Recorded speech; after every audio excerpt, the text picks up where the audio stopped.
السلام عليكم، كي دايرين؟ لاباس عليكم؟ اليوم فيديو جديد ووصفه جديده كنتمنى تجربوا وتنال الاعجاب ديالكم يا ربي. اليوم غنحضروا مع بعض هاد الحريشات هادو ديال البلبوله ديال الشعير.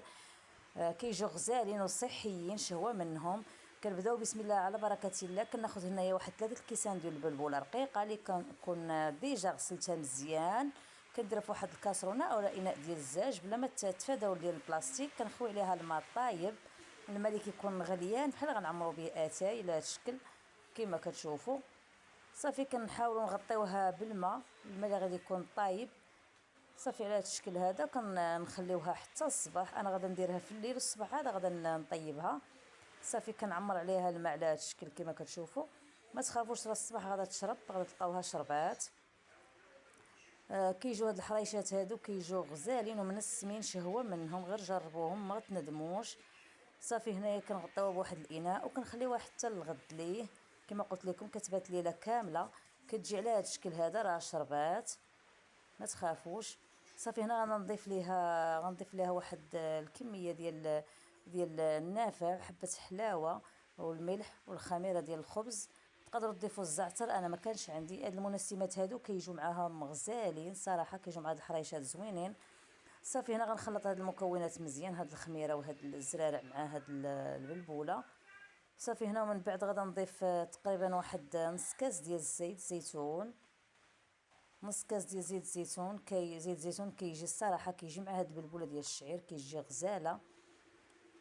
صافي غادا نخلط هاد الزيت هذا مع هاد البلبوله مزيان، وغادا نبدا نضيف في الدقيق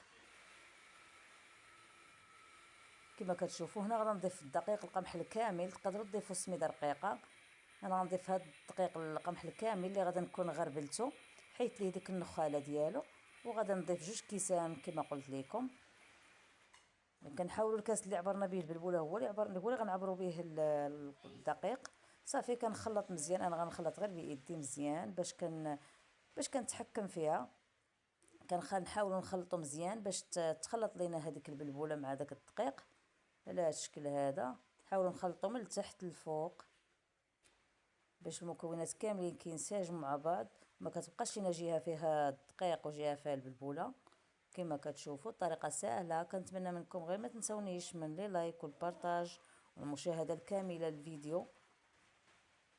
صافي على هذا الشكل هذا كما كتشوفوا راه طريقه سهله وواضحه في الفيديو.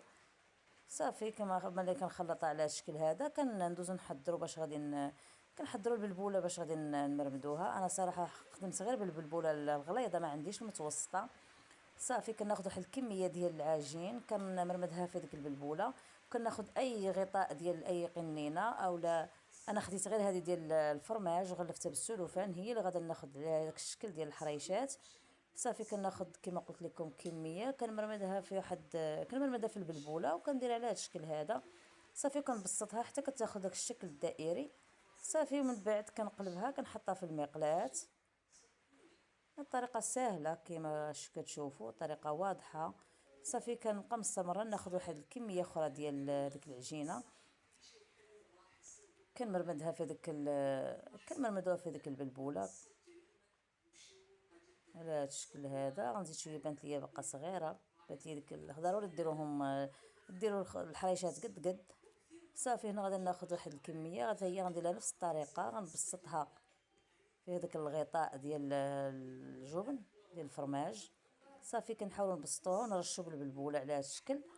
صافي حتى كتاخذ داك الشكل الدائري زوين. صافي كنحيدها باش كتقلب ليا بسهوله. كنحطها في المقلاة، كنبقى مستمره تنكمل ديك الكميه كامله اللي عندي ونشعل عليهم البوطه نخليهم يطيبوا. صافي انا كنبقى مستمره بنفس الطريقه كما قلت لكم. صافي كنشعل عليهم البوطه، كنبقى مقابلاهم حتى كيتحمروا من الجهتين. تحمر من الجهه التحتانيه كنقلبهم، راه كيجيو على هذا الشكل هذا مع واحد البراد ديال اتاي وزيت الزيتون. يا سلام، غزالين وصحيين في هذا البرد هذا. صافي كنبقى مستمره على هذا الشكل هذا، كنحيد هذه الكميه ونضيف كميه اخرى حتى كيتحمروا ليا مزيان. صافي وكنقدمهم كما قلت لكم. كنتمنى ينالوا الاعجاب ديالكم يا ربي، وما تنسونيش من لي لايك والبارطاج. راه كيجيو على هذا الشكل هذا صحيين